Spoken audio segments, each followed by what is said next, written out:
Good afternoon. We're here today with Andrew McKinney on episode 3 of the Eric Olson podcast. All right, Andrew, it's great to have you here. Um, Introduce yourself to everybody. Sure, why not? Hi, everybody. I'm Andrew McKinney.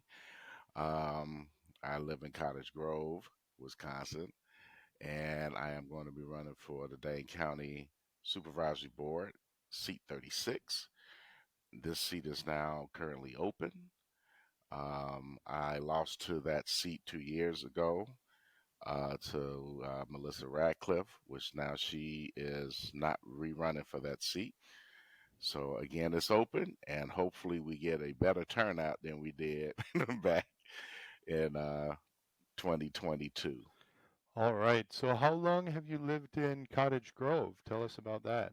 So I've been in Cottage Grove for 19 years. I am a community figure. Hmm. I've served on the Monona Grove School Board. I've served on the then Dane County Credit Union Board. Mm. So I'm very, very familiar with running on boards and also looking at budgets and making sure that everything is going the way it needs to go to service. For the board was to service the students and staff and teachers, and for the Dane County Credit Union, it was about serving our credit union customers. I see. All right. Well, that's a lot of service you've really done in that community and a good, almost 2 decades that you're there. Um, tell us a little bit about your family. So I'm married. I have 6 kids. I have two teenagers in the house right now. All the other four are grown. Um, my background, I'm originally from Gary, Indiana. Hmm. My mother was a single parent of 3 kids. Gary, Indiana, as you know, if you don't know, it is very, very rough. It is at like zero, at ground zero right now. And at the time when we moved up here in '85, so I did my last 2 years at Madison East Okay. High School with the great principal, Mr. Milton McPike. He was always a mentor to me, and he was a great man. Yeah, you were lucky to. He's such a iconic figure of Madison. You were lucky to be there Yes, and he be part of was. that. Yes, But no, I think it would be. I think people would be interested to know because it's not something, every that song Gary, Indiana or whatever, but I mean, people don't think too much about Gary, but maybe tell us a little bit about what it was like growing up hmm in Gary and what it was like at the time, and then, have you kept in contact? How has it changed over the years? Because I know and you know that it's a yeah, place that's undergone an awful lot of challenges, I guess you could say, and probably some successes, but also some continuing difficulties. But tell us about that. Well, Gary is always going to be my heart. That's where the story begins. Is Gary. Um, it was a time where, in the mid '70s, I believe that's when the crisis was starting to happen. And what I what was was the crisis? What drove the crisis? so, as you know, Gary is the steel was one of the steel cities, and at that time as a kid, I didn't know what was going on, but I knew that um, the steel mill was closing. Hmm. So you had a lot of people from the '60s that kind of like quit high school to work, and they were earning like $13 an hour. And this is in the late '60s and the '70s. And once that started shutting down, that's when the homelessness was going. No one didn't have any money. People who was able to scrounge up to get out. It just, I think that the steel mill employed 80% of Gary, Indiana. And when you lose something like that, then you know, we went into a recession and depression. It just both hit us at the same time. When you were growing up there, what were the neighborhoods like? I mean, was it? houses, or did people live more in apartments? And what were the communities like? And really, I want to focus on that time, if you remember it, Hmm. before the jobs went away, and then how it changed afterwards. So we had communities. So what they would call nowadays the projects. Before those were projects, those were housing units for people who worked in the steel mill. So you had the one area where it was the workers, and then like right outside of these projects were homes. Those were like your supervisors. You could tell by that they were built the same, almost the same way, just like you see here at Truex Field. You could tell who was the enlisted and who were the officers. Right. Okay, and then the administrators and stuff would live somewhere like in a suburb of Gary, like Glen Park or something like that. Mm. Those were the big homes, and then off of the beach, um, and so that's how it was. But then when this steel mill, once it started closing and everything, a lot of our stores were leaving Mm. because crime was starting to ramp up. So you look at how we have a Macy's here, and we had all these top of the line. So we had everything, Goldblatt's, Macy's, any store that you could think of that was up there. We had it all the way from Fifth and Broadway all the way to 45th, Mm. and it was just glorious, and it was fun to be raised. But then this happened, and unfortunately, the new drug that came through that hit California came here, crack cocaine. That was the bottom of it. And I was able to survive a drive-by shooting Mm. when I was in seventh grade. And my mother, bless her heart, she did the best she could, and she got us out. We were homeless. We were moving from place to place, living with relatives because we couldn't get no stable home. My mother was working about two, three jobs. Well, So being the man of the house at 9 years old, and it was pretty hard, but it taught me some valuable lessons and some values, which I bring to my wife and my kids. And so when we were able to move out, I was angry because I'm a teenager. I got 2 years left, and I moved here. And you talk about having a moment where I should have got checked for PTSD at that time. mm. You're talking about you're moving a young black kid out of a place that was 98 to 99% black to Madison, Wisconsin, which was at that time at least 97% white. So that was a huge adjustment for me. But again, it took my cousins who we moved with. Uh, always thank them, and I see them around all the time. And my mother, she got her a great job at WPS, and we got our own place. And then we started living. I was able to adjust. I had a lot of positive black folks, the few that we had here, um, and a few of the Hispanic Latinos among that was here. Mm. And we built, it was a great unit, and I survived. I had to, I always joke about this. It took the movie Fast Times at Richmond High to understand how Madison lives, and that really helped me out. And then once I saw 16 Candles, I really like, wow, boy, white people crazy around here. it was it was funny. I don't know. I just, it was when I went to college, and I told the first year I went to college, my sociology teacher asked me, how was it like moving from Gary to Madison? And I said it was like taking JJ from Good Times and moving him to the Brady Bunch. And he was like, you know what? I think I might give you an A just for saying Just for that. And saying that that. was that was just my thing. So, but after that, the one thing I was really missing because Mr. McPike couldn't be there for me all the time, and I didn't have no father figure in the, at that time. So my uncles told me I joined the military, and I was able to go see the world. Served 6.5 years active duty. Served during the Gulf War, Hmm. and just was able to see the world, the difference of in the world, and you get to learn and appreciate what you have here. Because the first duty station I went to, I was up in Korea Wow. at Camp Pelham. So Hmm. I'm just 10 miles off the DMZ. And we had Korean soldiers that was stationed with us. Because, they do the translation and Sure. everything. And I had one he befriended.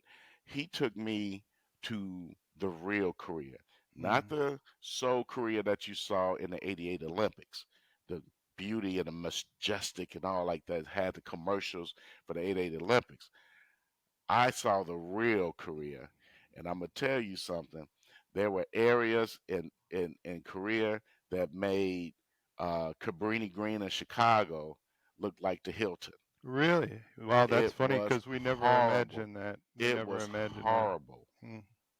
I mean, you see little places that had tan, uh, tinfoil up for the roof and stuff, and then you saw kids taking baths in the dirty water areas and stuff. It was just horrible.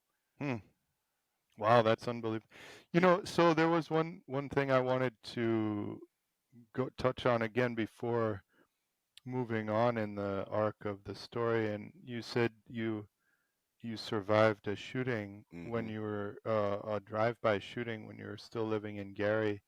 Um, could you tell us about the presence, the how to what extent was sort of violence present in the air when you lived in Gary, and how did that change when you came here? Hmm. But then also, how have you noticed it? Because you have, I'm sure, a sensitivity to it, having experienced both things. How have you noticed it changing here, if at all, over, say, the last 19 years that you've lived here? Right. So yeah, I so to be in the survival mode of Gary, you try to do the best you can, but then you had a lot of the gangs. So Mm.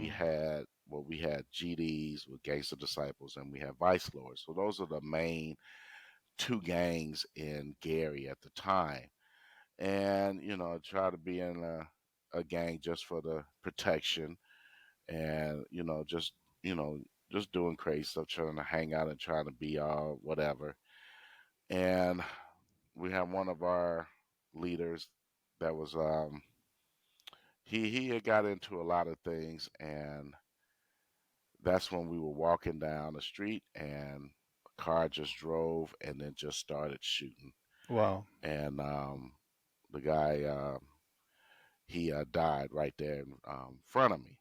Mm. And so at the funeral, his mother, she told me to make a promise that I'd never be in the gang, that I had a lot of potential to do other things, and you need to find that. And so I kept the promise. So when I got so eighth grade, I got into band and got in the marching band, and that was fun. Kept me out because I got into loving music. And then when I got to high school, I was basically forced to go into basketball. I didn't think I was really Right. good, but because my uncle played, and they missed going to state when he was there at the high school, Oh. they figured that I was gonna be the newcomer, and gave me that opportunity. And I thank Coach. God bless his soul. He's passed, but Coach Dorsey, Coach Heflin, and Coach Broom, I love those guys. And Coach Price, who was my elementary coach, and he coached football at the high school, he was another one. And those are truly some great men in the educational field. And that Uh, that was in Gary still? yeah, That was in Okay. Gary. So the 2 years I did a high school there, moved up here, and I got into sports here. And But when you were living in Gary, mhm, and I think this is an important thing to explain because so I grew up here in Madison, Wisconsin, on the near west side, and it was basically a place where we grew up. I mean, people left their doors open. Some people didn't even lock their cars. right. Um, and okay, so you described this incident with a drive-by shooting, but I'm wondering if you could describe kind of just what it was like on a daily basis in terms because when there's kind of a when there's sort of violence in the air, so to speak, when it's around every place, people are actually under stress all the time. Um, but Hmm. people who haven't experienced it don't maybe really understand how it is. But the thing is, it's coming, and so it's Oh, it's not coming. It's here. here in Madison. It's here. It's here in Madison now. Tell us about that. So let me get back to when we moved Okay. here. Okay. Okay, this is how it gets. This is how it starts. Mm, Now, when I moved here, you didn't hardly have lot of minorities here, mm, and a lot of minorities, they stuck together, and you didn't have no big gangs here. You may have pockets of groups that protected each other, but they wasn't no formal gang. It was it was in the 90s when I went in the military and I kept hearing about what was going on. It was the migration of families moving up to Madison because remember, Madison for 3 times was voted greatest place to live in America. Do mm. you remember that? Yeah, I do. Yeah. And it was jobs plentiful here. A lot of people moved here so they could get a better life for their kids. However, some people moved up here with the mentality of the gang and never left it. So Mm, then that's how it started getting around. So by mid 90s, when I got out the military and came back here to Madison, I kept hearing about, they had GDs here and Vice Lords and mm, uh, Black P Stones. And then you had a few Latino gangs and Mexican gangs, and then you had some Hmong gangs. But they were still too small. They were just protecting themselves. It was now, I believe, in 2000, that's when it really, really started getting bad. mm, And then you have, elements that came from Chicago and Milwaukee and all the way to East St. Louis. They're looking for opportunities to get out, but a lot of people didn't leave the mentality where they left it, and that's why we're here, what we're doing today. mm, And this is why one of the big reasons why I run for office is how can we do some policies to change these things? Because I believe that there's still racism within the policies and the system that put people together like, you know, powder kegs. And all you just got to do is just flick a match and let it go. mm, So, for instance, you look at on the east side of Madison, off of Milwaukee Street and Sprecher. They call this nickname an M block, like it's a prison. That first of all, that's not cool because you don't want to name no place like it's a prison. And number two, you did that because there's a whole bunch of minorities living over there. mm. That's not even right, and that's not fair. But okay, so for people who are watching this who maybe aren't familiar with Madison, this is a intersection of two roads, Milwaukee Road and Sprecher, on the east side of the city, and you're talking about some larger multi-unit apartment complexes that got built over there in the last 5 years or so, right? Right? Right. Okay. And what is that? Okay. And then how many people live in those? How many units are there? A couple hundred or Yes. 300? Yeah. It's fairly big. And then people have nicknamed it or called it or whatever Hmm. this M block, which is not a nice thing to say, but it's probably partly frustration to some degree too, don't you think? I mean, I I don't know. I think people would have liked to see everything turn out great and have Hmm. a wonderful situation and everybody's happy. It hasn't turned out very happy. No. Um, but tell us more about that, what's going on and what can be done about it.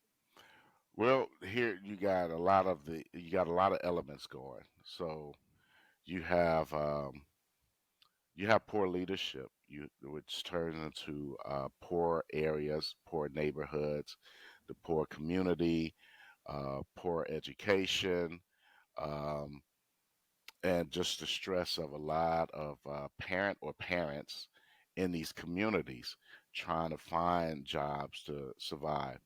When the economy is so high and they can't afford food, they have to go on welfare. A lot of folks do not want to go on welfare. They want to work, but they don't have no skill set, and there's nothing out there to help them. And what I don't understand is how we have all these nonprofits out here. What are they doing? Are they helping just their friends, or are they just helping just a little bit? There's a lot going on around here, and a lot of people are not getting opportunity. So, like with me and my wife, we come from the poor background of single parents and everything. Me and my wife, we got together, we put it together. It took us a while. It takes work because, yes, black people have to work harder. We do. It's just the way it is. But it takes a village. And that's one thing I learned in Gary is that our block, it took a village. We had the grandmothers that was always out watching us go to school and come back. There wasn't no police officers there. They knew who we were. They knew who our mothers were because they watched them grow. It's that age gap. And now we have, like I said, here in Madison, it's all here. But it hasn't blown into proportion yet. No one is learning from Cabrini Green, those high rise apartments that they had. You don't, if you can't put over 400 people in just one area. You can't. And that's where that powder keg starts. So you got to do something else. You got to find ways um, to get people, you know, getting into some ownership of homes. Yeah. So, see, I think that that's a very interesting thing because at least what I'm imagining from listening to you, Hmm. and you can tell me, if it's right or not, but I also know a little bit about this, is that, there was a time, for example, in a place like Gary where, okay, people lived, a lot of the houses kind of looked a little bit the same, and nobody's saying it was luxury mansions or anything, but you had families where there was a Hmm. mother and a father in the house, Yep. grandparents were around, Hmm. neighbors knew each other and they took care of things. I mean, if somebody was acting a certain way, the neighborhood in a way would sort of kind of Yeah. police itself a little bit. I don't want to really say police itself, but people would set people right on the straight, Hmm. put things back on course a little bit. And somehow, I mean, I don't know what the demographics are over on Milwaukee Street, but I mean, are we talking about households where there's a mother and a father and they're married and kids, or are we talking about a lot of situations where you have young men and young women without, that stability that comes from a nuclear family Hmm. and a lot of maybe parents who are maybe working two Yeah. jobs to try to get the bills paid and then even having trouble then so the kids are running around without a parent around. I mean, That's yeah, it's a it's all of recipe the for above. disaster. Yep. It's all of the above. And what can we do? I don't know. Um, I've been bumping my head on that for a long time. I mean, you have some community centers out here that's trying. You have, after school programs that's, not funded. You have MSCR that's trying to do things and they're really not funded well either. So it's like, what do we do? What is it that we can do? There was one idea I had about um, when the schools are saying that they're short staffed, where you have some people out here that need jobs Mm, and don't, you can't cherry pick who you want to work because they know how to work with our kids. Get them in there. That way they can have a nice paycheck. They can have some health and dental coverage, and it's going to be hard for them. But just to get, you you got to get out. You just got to give them an opportunity, and I right. just don't see it out there. So the changes I want to do. Yeah, another question, and something that people talk about a lot, and I guess I'd be quite interested to know your thoughts on it, is that there's a lot of um, critique, I guess you might say, that the structure of the government assistance that sometimes is offered um, maybe doesn't incentivize families to stay together as much as it could. Have you ever heard anything about that? Yeah, well, here I'm a prime example of it. Oh, So when I was able to get my kids from my previous marriage years ago, and my current wife, she was my fiance, and I got my kids, and I said, well, I'm working this $9 hour job, and this is way back. This is in 2001. I was like 9.16 an hour full time. That's not no money to take care of nothing. So I applied, and they told me that you make $25 more than the threshold. Now, if anybody could do math out there, 916 times 40, and you're paying rent of 450 mm. and utilities and everything. Also, I had to have a car, so I was making payments on that. I have to work a second job. So they told me in order to get that, at that time working one job, they said, well, you make too much. Do you want to cut your hours? I'm like, oh my God, that's embarrassing as all get out. Why would I cut? That's what a lot of single parents are going through right now. They want to work, but they're not getting that paid that much. And then you have the system tell you, oh, you make too much. So And that, now, oh, it's even worse.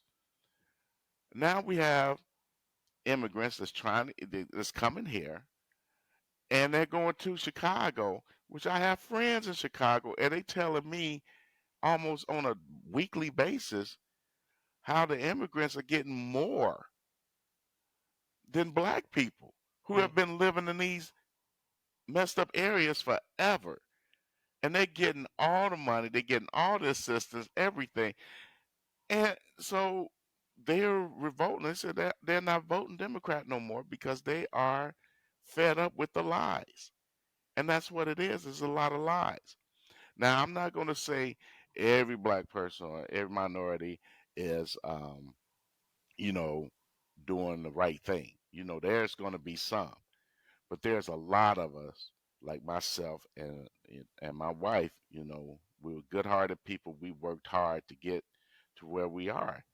And when me and her got together, we built a dynasty. Yes, I have a house.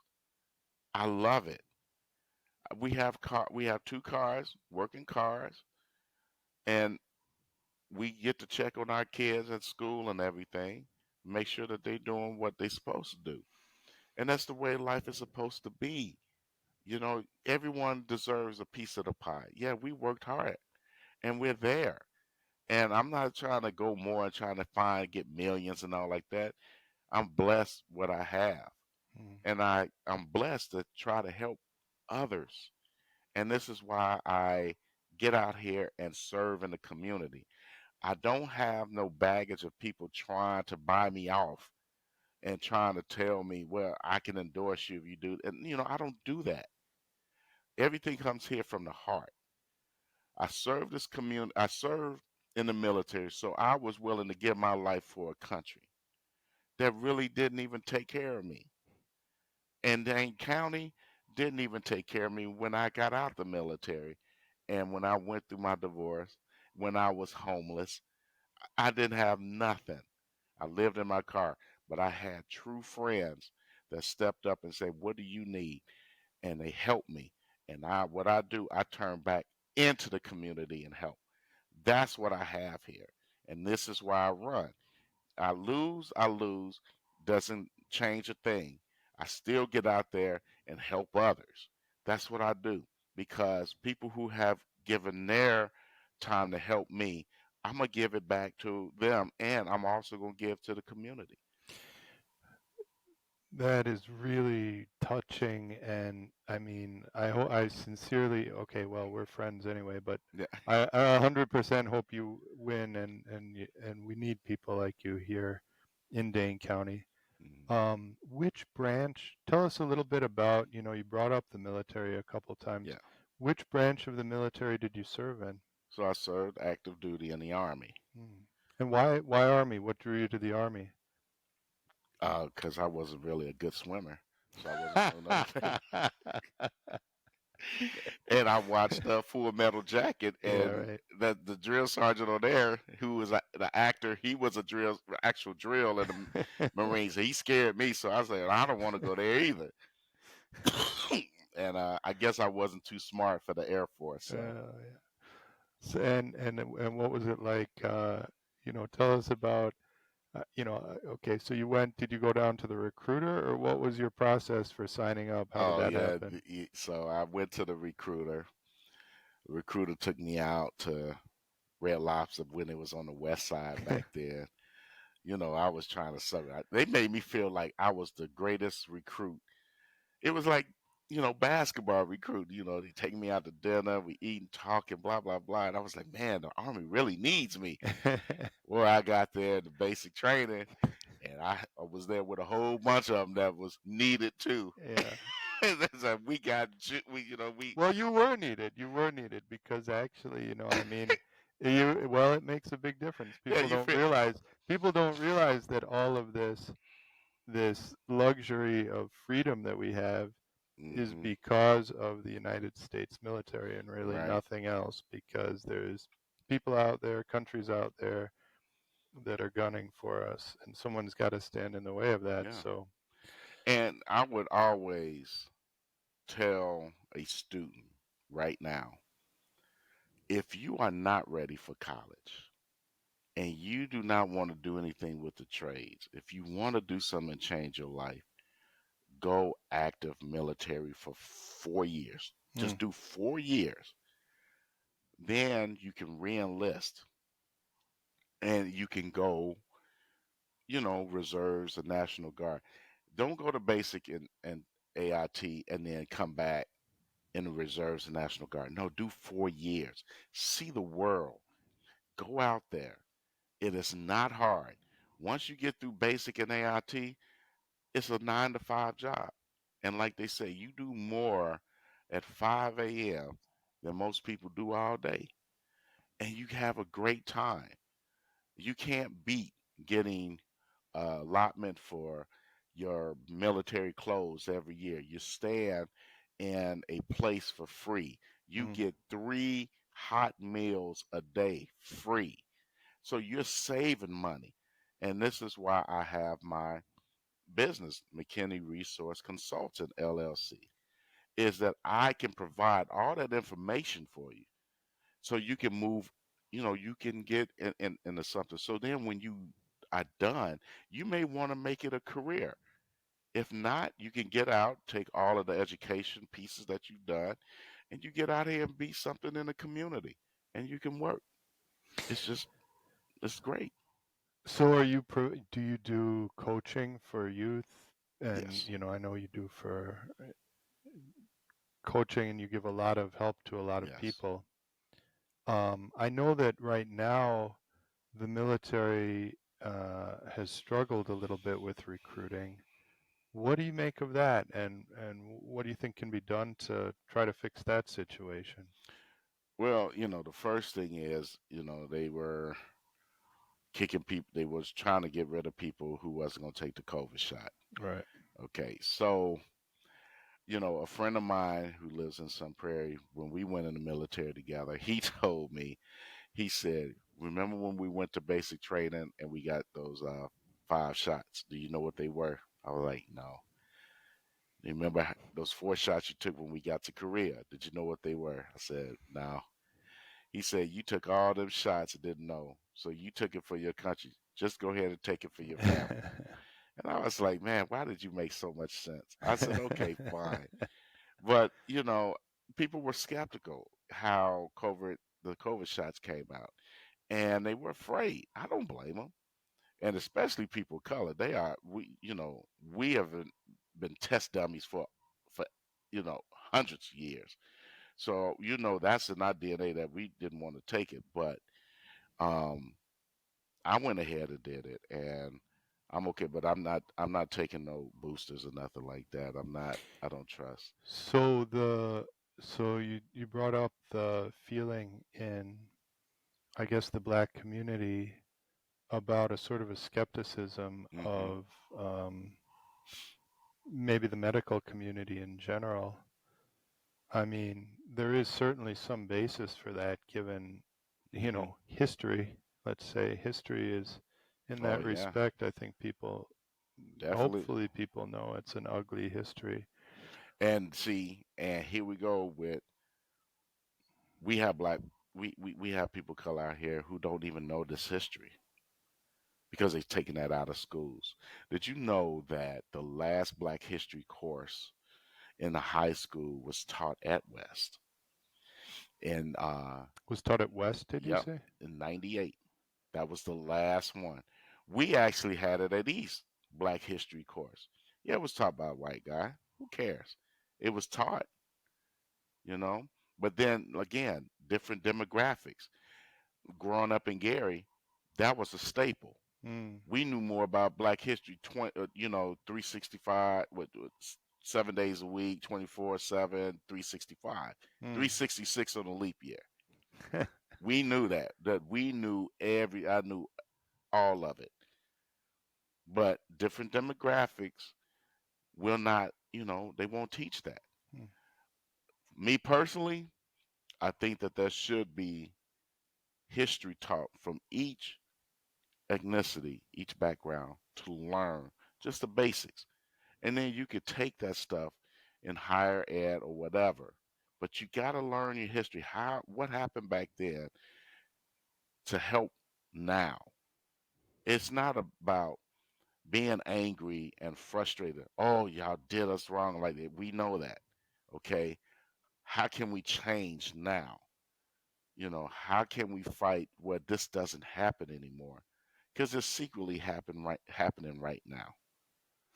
Well, and that's exactly right, because for all the talk of, um, anti-racism or, equity or all these things that we hear talked about all the time, Hmm. you go to certain neighborhoods in Milwaukee and Madison even, but, certainly Milwaukee, and then if you want to really talk about it, Chicago, and people's lives are not as comfortable as they are in other places.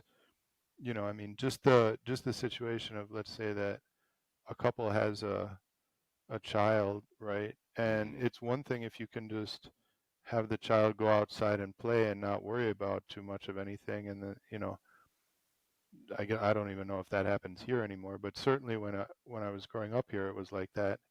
Well, it's a totally different thing if, mom or dad or whoever has to be worrying about, well, if they're outside playing, are they getting involved with gangs? Are they Hmm. getting influenced by some, is their life in danger? I mean, you described being in a, you were close by where someone was shot. I mean, Hmm. that's an experience that kind of scars people. So we're not really doing very well when we look at these neighborhoods and life outcomes for people who grew up there, I mean, are we really doing that much better? You know what I mean? Ever since 2000, um, this area of Dane County has grown into a mass proportion. And it has grown where it does not have the small town feel anymore.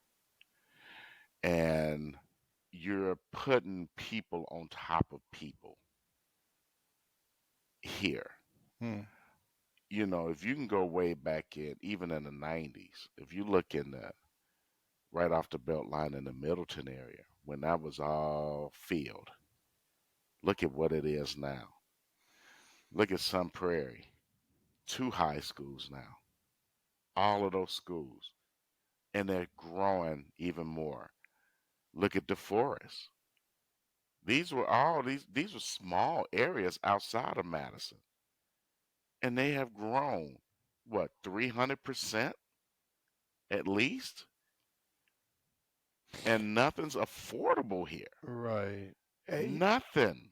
Yeah, it's not affordable. But I mean, okay, and I agree with what you're saying. The proportions have gotten bigger because everything grew, you know. So now it's like living here. I mean, we all have the experience living here that you drive down the street that you didn't drive down for a week, and a new apartment building just got built Yep. somehow, you know, in about it feels like, you know, every month you turn around and a new one's either gone up or they're breaking ground or something. So Hmm. we don't know where the whole thing is headed in that regard. But even back in the 90s, and actually, quite frankly, even back in the 80s, you know, you would go to, like, for example, the Allied Drive neighborhood, or um, there were a number. There used to be I think the city made some efforts eventually to close them down, but there were some hotels over off of the Beltline. Yeah, I remember that. Okay, well, it was just like crime central, you know, and Hmm. I mean, it wasn't doing anybody any favors because I mean, when I Yeah. started out in legal practice, for example, I was doing some representation of people through the public defender's office. So people who Hmm. were charged with something they couldn't afford a lawyer. Well, a lot of them were over at, um, you know, the number of police calls to the Highlander, for example, if you remember that one. Yes, I remember Okay. the Highlander. Well, right. And so then, you know, I mean, imagine being, and I sat with parents and talked to parents and listened to how worried and how heartbroken they were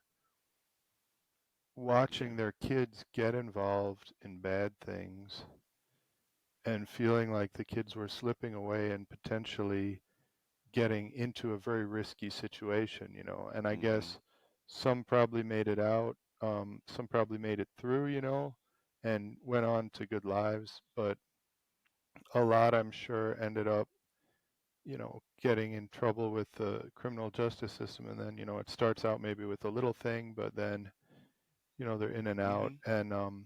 And what's amazing is when you look at who are the criminal defendants in a place like Dane County, Right. okay, or who are the people getting incarcerated.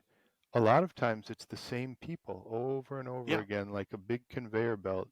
And if they weren't causing issues for other people, I guess to some degree it wouldn't be such a problem. But when you have these people on like the conveyor belt in, the conveyor belt out, the conveyor belt in, the conveyor belt out, and meanwhile you have a family that would just like their kids to grow up in peace, but they have to go walk over to the school bus, and then they're in front of the guys who are, you know, involved in some sort of an organization of sorts, and then, you know, I mean, it's not a good scenario. But I guess the point I'm making is that we try to say that we're doing well enough as a society. We're not doing even remotely well enough, because how can it possibly be that there are neighborhoods where parents have to contend with these types of situations? And I mean, and what can we do to change it at this point? Well, the first thing is society gotta quit treating us like black people and stuff like animals. You're putting us in neighborhoods that are ran down, These landlords that don't give, they don't give a damn about. All they care about is that money. They don't fix nothing up. They don't. They don't do nothing. And when you're living like you're an animal, you're gonna probably act like one. And that's probably what happened with me in Gary. Gary. Okay, I'm gonna be real. But but Yeah. but was it like that before the steel mills closed? Maybe it's just a romantic notion I have in my mind. But see, there was a time, and I know this from statistics, that there was a time in America when the number of black families that were, married, mother and father were married, they had a house, they owned a house. Um, I think it was extremely high. It was, in other words, like success was kind of happening to some degree. And it all somehow seems to have broken down a little bit now. But maybe that's just kind of an idea I have. I don't really know. All of that was starting in the '60s. Hmm. If you look at the history, you read the history. The first thing is, you want to destroy the black home, you destroy the black man. That's where it begins. A woman cannot raise kids by herself. She needs the man to help. She needs that. And that is the number one key is the black male. Now, fast forward here to now. If the black male is not incarcerated, the black male is getting brainwashed to become a woman. This is facts. This is what's going on now.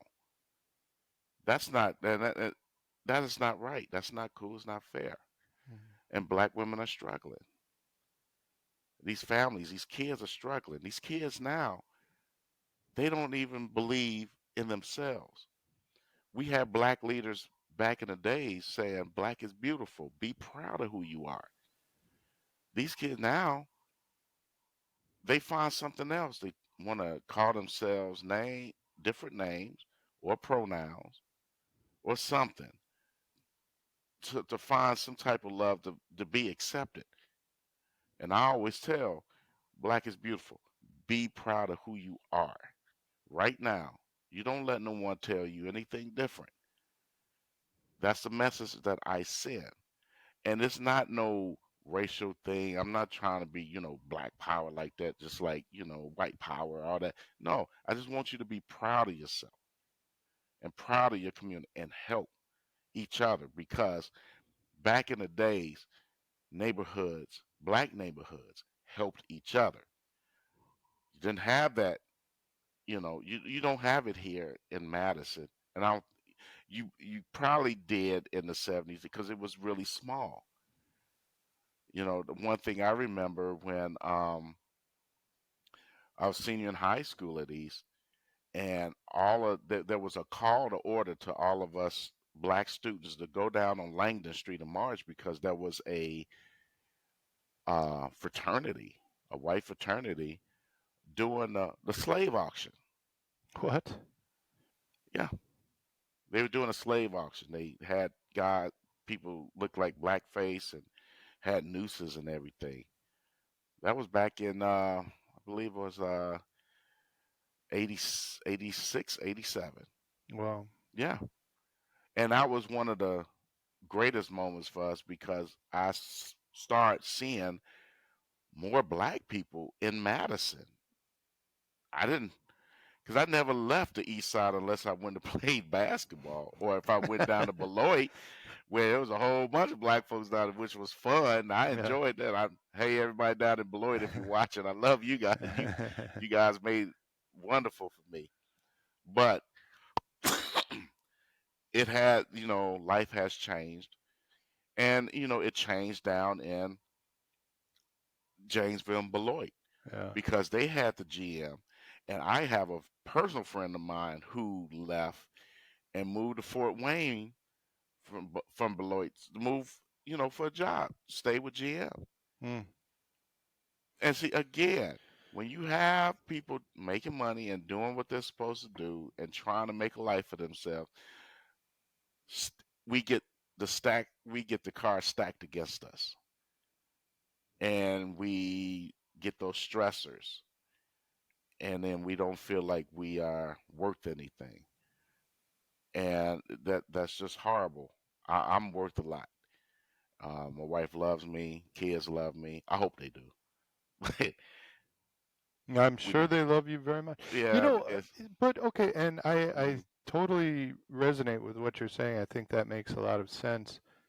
And I guess what I've sort of thought about a lot and kind of struggled with a lot, I don't know, maybe not struggled, but yeah, really thought about it is like, what do we do to get things back on track? Because across the board, whatever people's ethnicity or whatever, I mean, black, white, you know, having a family, having a family with a mother and a father, throughout history has been something where certainly, I mean, different people hmm have different things, but it certainly makes it a lot kind of, let's say, higher percentage chance that the person is going to go on to have a life that we would consider a nice life. hmm And when you have just one parent in the household, particularly if they're struggling with multiple jobs or with addiction or something like that, people can still succeed. It's still possible, but the percentages just go way, way, way, way down. I mean, we hmm have to admit that. But, it does seem like what you said before, where you said, if you want to destroy the black community, you destroy the black family.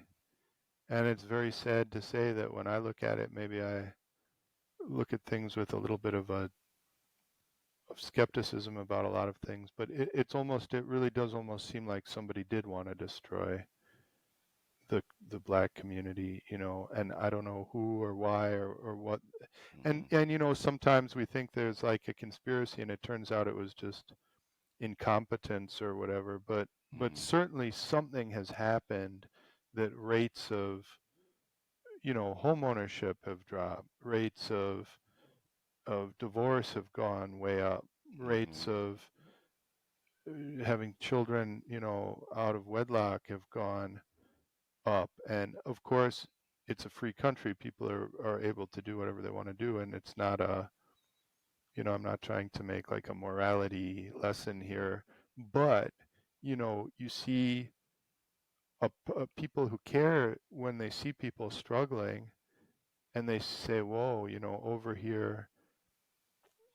over here in this, neighborhood, the chances of being shot are high, and over here it's low, and over here that almost nobody owns a house, but over here almost everybody owns a house. Something's wrong. Yeah, well, it's like again, it's all about demographics.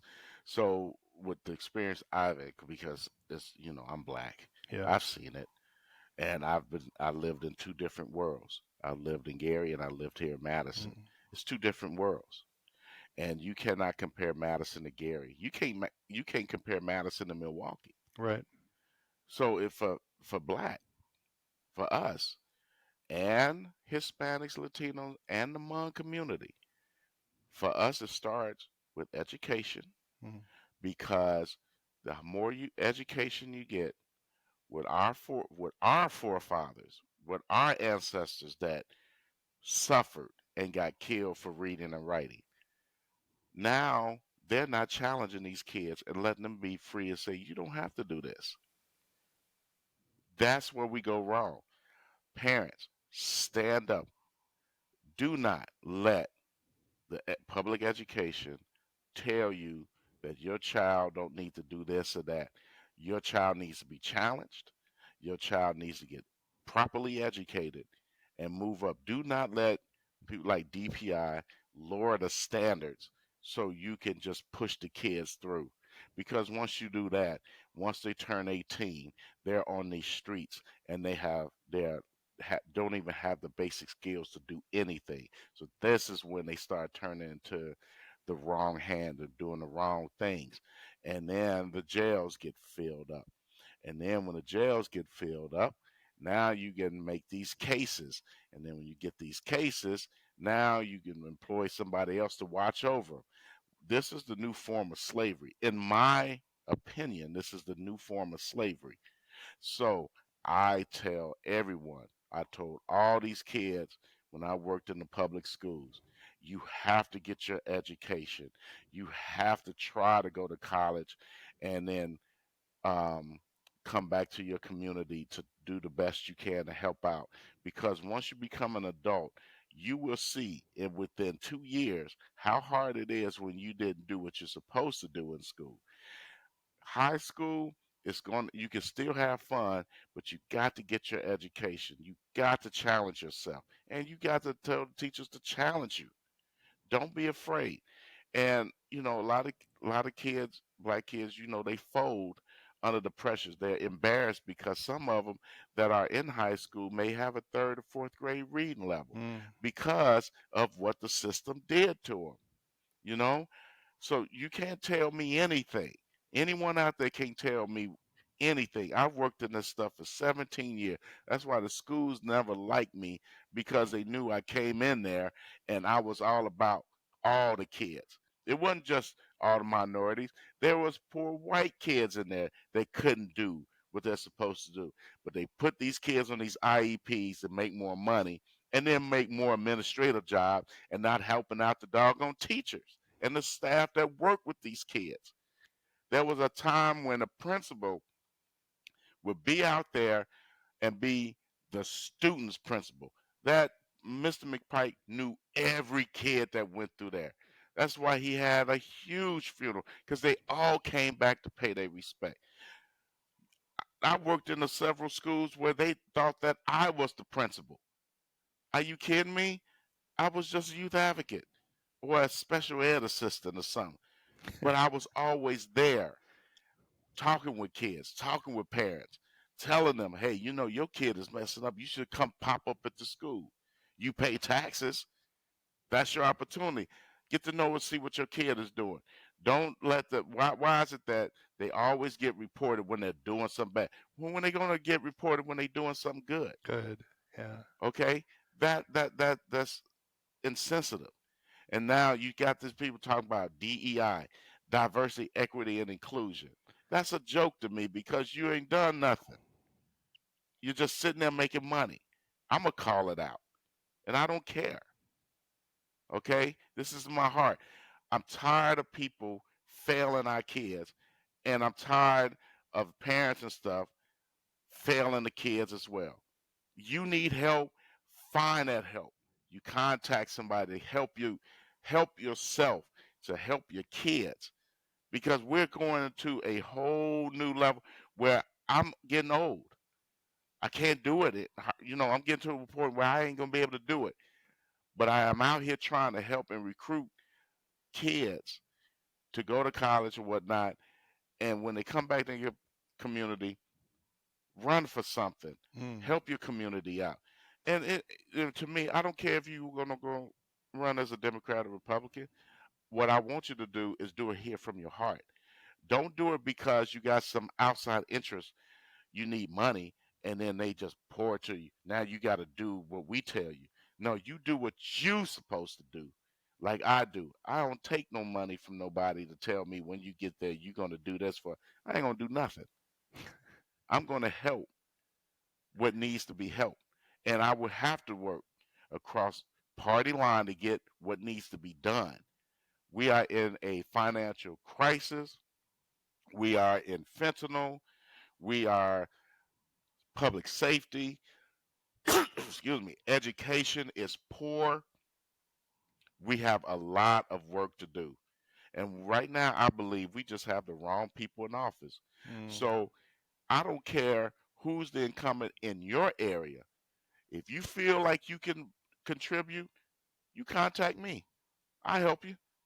No problem. We gonna get it done. So, okay, and that brings up for me a very interesting question, which is, we look at how, you know, a lot of communities, neighborhoods, I find the word community a very interesting word because there's sometimes like this. I think it's almost like a mythology that people are in a community. Oh, you know, these like the Jewish community, as though every Jewish person knows every other person and talks to Right. them all the time. On the other hand, you know, it used to be that there were neighborhoods, you Mhm. know, where people would know kind of the people who lived around them, and they would have a certain kind of cohesion that way, and they would sort of take care of things and watch. And that's also broken down a little bit because of online things, and people are moving more. They don't necessarily know who lives next to them at any given time. So Right. in a way, we're all kind of a little bit kind of like scattered right now. But nevertheless, over the years, you know, if you look at certain geographical areas, which are just for the example of Milwaukee, you have neighborhoods in Milwaukee that are predominantly black, Mhm. okay, where Segregated. it's almost, yeah, you might as well Mhm. be call it Yeah. segregated almost, and where it's not working.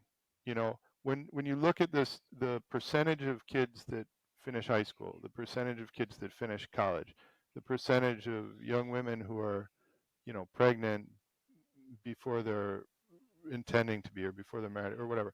In other words, it's not really working out for people like it. What the policing is not the way that people would like it. In other words, it's both unsafe, right? Mhm. But also people feel distrustful of the police. So it's a double, you know, Yeah. they're not even getting any of it right, It's a really. double-edged It's sword. it's it's a double-edged sword because you could have a situation where it was very safe, but people felt like the police were too strict and they were kind of afraid from them. That wouldn't be great, but at least it would be safe.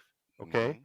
but you have a situation in a lot of neighborhoods in Milwaukee and, you know, other places where people are distrustful of the police, and it's also not safe.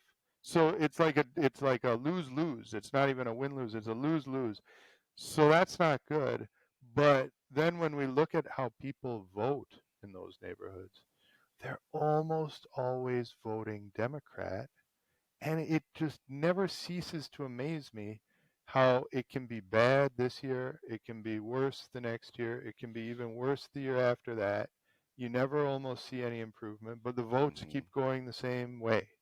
And why do you think that is? And do you see it ever changing? I think that people are waking up. However, they're still afraid. Mm, Okay, so here are some examples. I give a couple. When I finally came out as conservative, well, that's like finding a unicorn. What, you black, you conservative, oh, you like to hang out with those white nationalist, racist Trumpers. Well, they don't make the Republican Party. They may have different beliefs, but you have to look at the progressive liberal who I had text me when I came out as a conservative to say, "Are you not black?" mm, Wait, and this was before Joe Biden even said that on air. Okay, minority people are really starting to see. However, they are afraid of these progressive liberals that attack them. And they would get in your face and attack. And then they would justify it. It's justified anger. I could do whatever I want.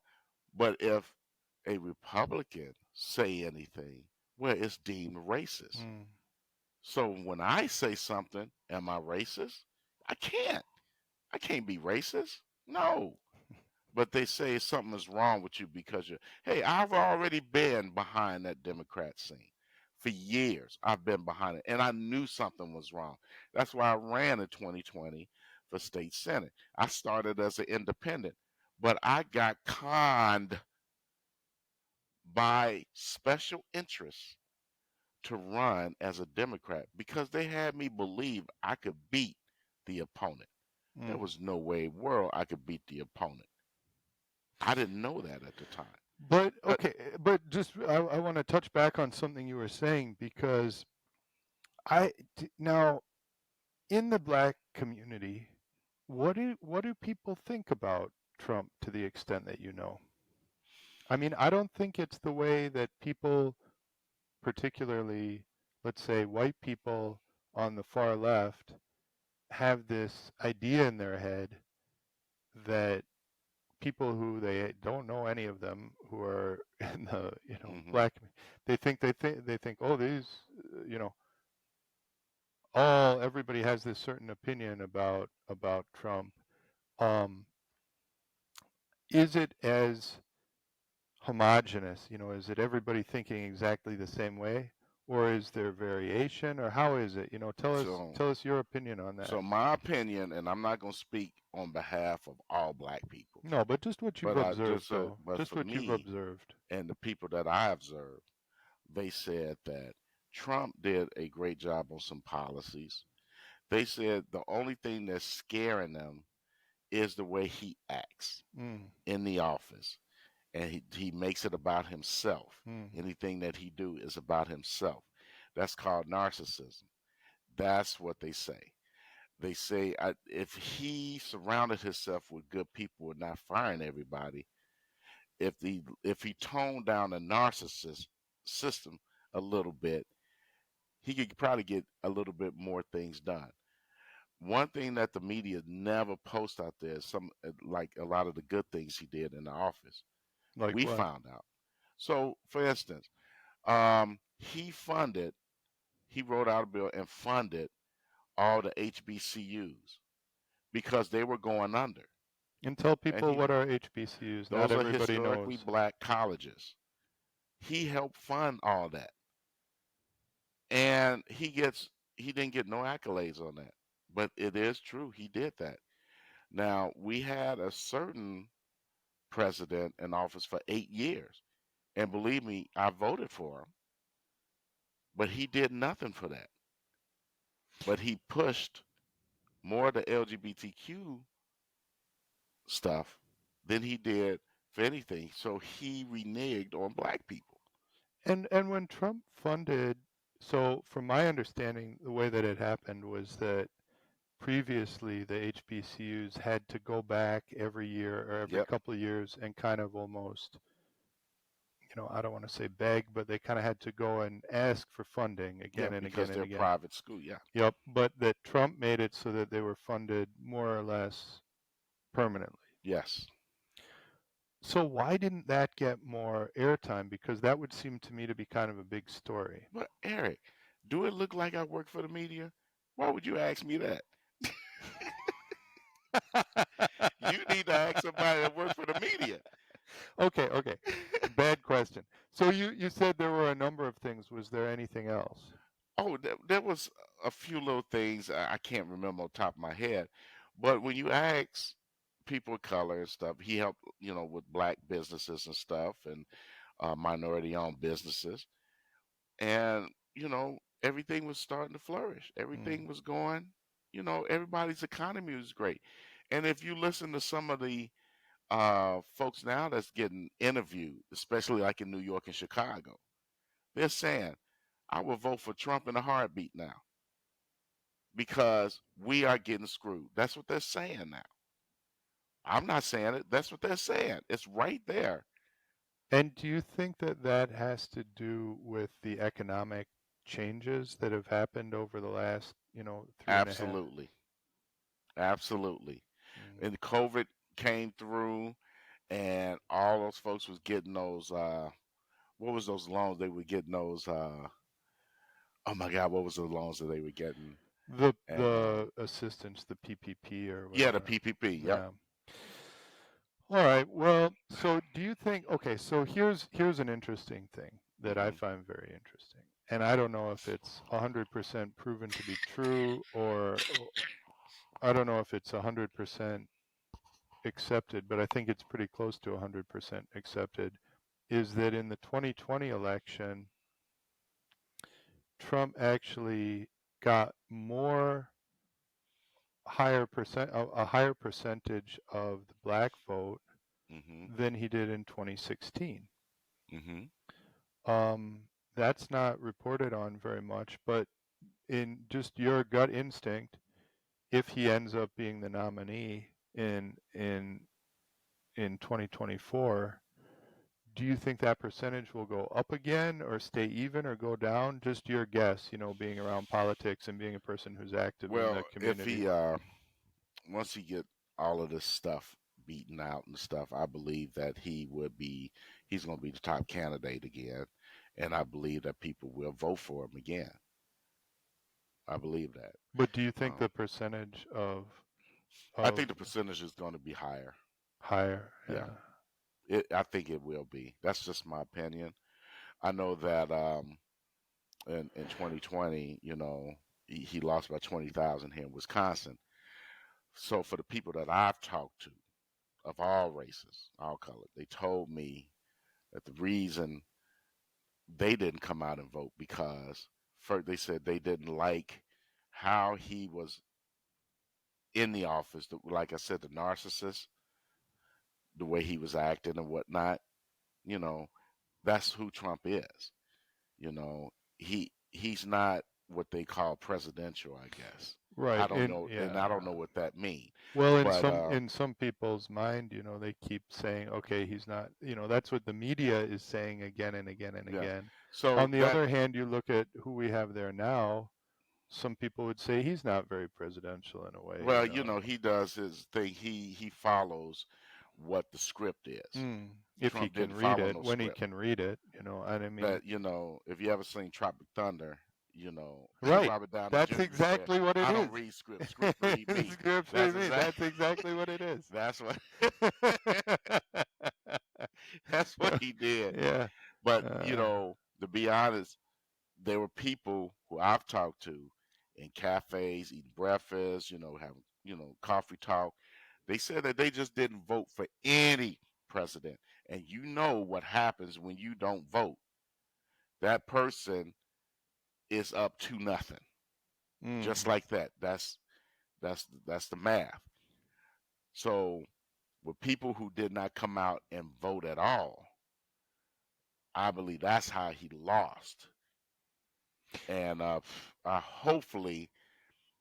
hopefully this time we make the messages clear and we make more progress in 2024 down the line from the state, from all the local elections and stuff, the top down, that a red wave will come.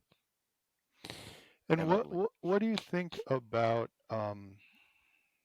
when we get really down to the local level? So this is, we're kind of wrapping up here, hmm but when we get down to the local level and we start talking about Madison, Wisconsin, and the surrounding communities, Cottage Grove, McFarland, Sun Prairie, Verona, it's not as safe here as it used to be, right? I right? mean, that's obvious. I mean, the level of crime and people play games and say it didn't really go up so much. We all know it's completely different than it used to be. What can we do to change that? Well, like I said, people got to get out and vote. But Mm. what people need to do your research on all candidates. Don't stick with just a party. Just do your research. Who resonates with you? I mean, like for me, don't vote for me because I'm conservative black. If you like a person that look good, that's tall, that's me. But if you're looking for somebody that is going to resonate with your things like your economy. If someone's talking, if like me, I'm going to ask you about how's your economy, not the economy. How's Mm. your economy working? And how can I help you as your voted in person? How can I help you? That's the way candidates are supposed to talk to people. Had a conversation and say, how can I work for you? Because when you vote for me, you are putting me up here as a public servant. That's where a lot of candidates and these incumbents that stay in, they forget about that.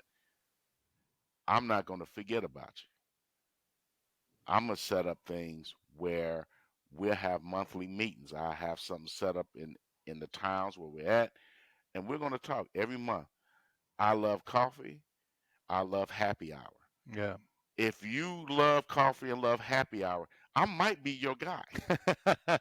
Okay, you're gonna win this election. I'm I saw trying that. You know, you're gonna win this election I because love it, yeah, especially half price yeah. appetizers. I love it. Between the You know, coffee and the happy hour, I think they're exactly. gonna And say this yeah is what I maybe. have. This is what my time is. I have time to spend with my constituents.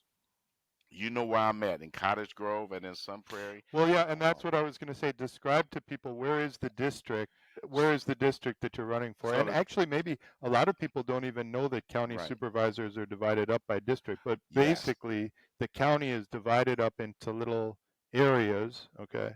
And 37 areas. right. I am number 36, Mm. Cottage Grove. So that's the village and the town. I know how many voters we have out there. And people who know me out there, you know where I be at. It's not that hard to find me. And I can always set up wherever you want to meet and we can have conversations. Because I know one thing. I know the main thing out there in Cottage Grove where everybody is really upset about is their property taxes. Mm. Let's sit back and talk about that. Well, Andrew, we will have you back later before the election to Right. talk about property taxes and what you plan to do about those, because that's an issue that's very near and dear to my heart as well. But Hmm. is there anything that you would like to say to people today before we wrap it up for the day? Absolutely. Everyone out there have a Merry Christmas, Happy Kwanzaa, and a Happy New Year. All right. Thank you very much, Andrew McKinney. Thank you. Hey, it was a real pleasure to have you here. And Thank you, sir. all right, All all right. right. We're gonna win. You're gonna do All it. All righty. right. All right. Take care, everybody.